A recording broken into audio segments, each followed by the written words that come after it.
This might be the ultimate charger for all of your Apple devices. I had been looking around forever to get something to charge all of the family devices. The other important thing is I wanted to keep everything organized as possible. I was using this multi-charger for a while, but I realized quickly it had lots of issues. Brother, That was until I got an email from Scosche about their modular charging system. Let's go ahead and break it down. This old charging system, well, it had a few major issues. First off, it used USB-A ports, which was okay until all of the devices moved to USB ports or plugs. The family iPhones now all have MagSafe capabilities, so this is kind of outdated. These plastic dividers, well, they don't last, especially with a preteen and a wife abusing them. And this massive power brick didn't exactly fit where we wanted to put the charger. say what now? All that turned this into quite a messy setup that drove me nuts trying to keep it organized. Now, this isn't Scosche's first attempt at creating modular charging system, and I wish I found the 1.0 because I would have gladly paid a little bit more money to have quality over the other option, which wasn't super expensive, and it did have 9 USB ports, so it kind of worked for us then, but not. So this is the BaseLynx 2.0, and what makes this so much better is that you can pick up any pieces that you need to charge exactly what you want, how you want it. And that is absolutely awesome. Now, Scosche was nice enough to send out this entire Pro Kit, which does everything that I need. The wireless charger, we have the ports here on the front, which stand, you know, in my daughter's iPad. If I use my iPad in there or my phone, I can throw it in there. You can do the watch, and of course, you can do the AirPods as well. And if I have an extra set of AirPods or the kids' AirPods need to be charged, you just plug it right into there. The plug port here on the side has another USB. You can plug a plug in there and you can plug it into that. The metal dividers, they're not going to break compared to the other thing that I was checking out. And her iPad even fits in here with the case on it. Now, for me personally, I think I'm going to end up adding another MagSafe charger to this, maybe 2 more, or 1 MagSafe and another one of these to be able to charge more devices. I don't mind plugging my phone in. It's really not that big of a deal. The charging across this is fairly equal, and you know, it's not much of a problem. But let's be honest, if my daughter's phone is dying, she's probably sitting on the couch plugged into the wall. She's not going to want to use this or plug it into that if she isn't going to bed. So when you order these, they actually come as individual standing devices. So if you just want to do a phone and the AirPods, this comes with the cap on it. Now, it is magnetic on this side, so it does kind of take it in there and keep it in for you. And then, of course, you have to line it up properly.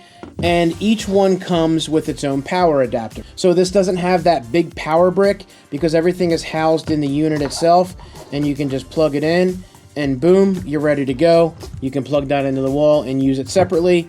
When you pick something else up, for example, the wireless plug, boom, you're all set and you're all good to go. I did check these with my digital USB tester, and as far as the voltage going through it, when I had a bunch of stuff on it, it didn't really seem to change. Now, the toughest part now with Apple products is they will, the battery itself will actually, you know, pull charge, slow it down, speed it up. So the more dead the battery, the faster it will go. These can set up for that. They have all the power that you need to be able to fast charge and do all that. So I noticed that when my phone was dead, it would charge faster with the device on it, you know, and again, that's the iPhone, the iPads, and all these are controlling that. So to sit there and say you've got fast charging on some things, when you get up to 80% on your iPhone, it automatically slows down.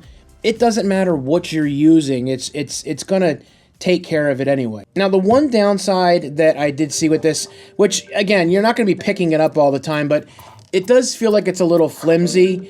I wonder if they could, like, you do something a little bit more permanent when you plug them in, something in the middle maybe. But you're not moving it around. It's got the rubber pads on the bottom, and when you have it set down and plugged in, it's not really gonna move anywhere. So it's not a big deal if you're not moving it around a lot, but I just figured I have to complain about something, so that's the one complaint that I have. Now, when you're building your own setup, Scosche has a simple guide that actually assigns predetermined point values to each of these, and essentially what that ensures is that you're going to get a safe, dependable charge, while it's operating. And the numbers that they have, they want you to keep it at 15 or below. And again, something like this vertical stand charging base, because it has the 3 ports on it, this is a number 5. And the MagSafe 2-in-1 for the AirPods and the phone, this is a 2. The watch is a 1, and the plug port itself is actually a 0. So in this instance, we have 5, 6, 7, and 8. And, if I wanted to add 2 more of these, that'd be great, because that would just make it a 12, and that would be under 15. If I wanted to add 1 more of these, that would put us at 10. And if I put another one of these, that would put us at 15. So in theory, we could definitely get more to charge more devices in here if I wanted to, or I could essentially do 2 more of these if that's how we want it to go. I feel like I would get more out of this, though, to be completely honest with you. So overall, I've been super happy with the performance. Even with every dock in use and you're plugging in, I feel like everything gets ample power. And again, I am keeping it under that number, so maybe the closer you get to 15, it might change it a little bit. I don't know. I would think that Scosche is setting this up, so it's going to work optimally, even if you have it at 15. This comes in anywhere from $230 to $250. They're on sale a lot of the times. Is it cheap? Well, if I sit there and say $230, you're going to go, man, that's kind of expensive. But if you think about it, each unit itself you can get separately, and they're anywhere from $90 to $100, less than that if you find them on sale. All together, yeah, you're getting up there if you buy all of these individually with other things as well, and it's taking up more plugs on your wall. Now, as far as getting even power across it, that's pretty impressive, and it's organized. You're not going to get a multi-connector ports that are going to have a stand to be able to put your devices in it, to be able to keep it organized, or no cords lying on the table and things like that. So, it's really a good deal if you think about it, and you don't have to buy them all at once. You can't go wrong. Now, it's no secret that I'm an Anker fan, but they don't have anything like this. You could do it for less with separate things, but it's nowhere near as organized. And again, you're taking up so many plugs in the wall that you're not even going to be able to keep them together. So in my opinion, I think this is a great solution. You can buy all at once, you can buy them separately, save up a little bit of money if the money's tight, or you want all this and then some. I'm probably going to end up adding a couple more of these in there, and I just think it's a really good solution. So links in the description for everything. In the meantime, why don't you go ahead and check out this video that I did on the Mac Mini? Another powerful device that people are sleeping on, I think. But don't forget to hit that subscribe button, ring that notification bell so you won't miss my next video. You guys take it easy, and I'll see you later.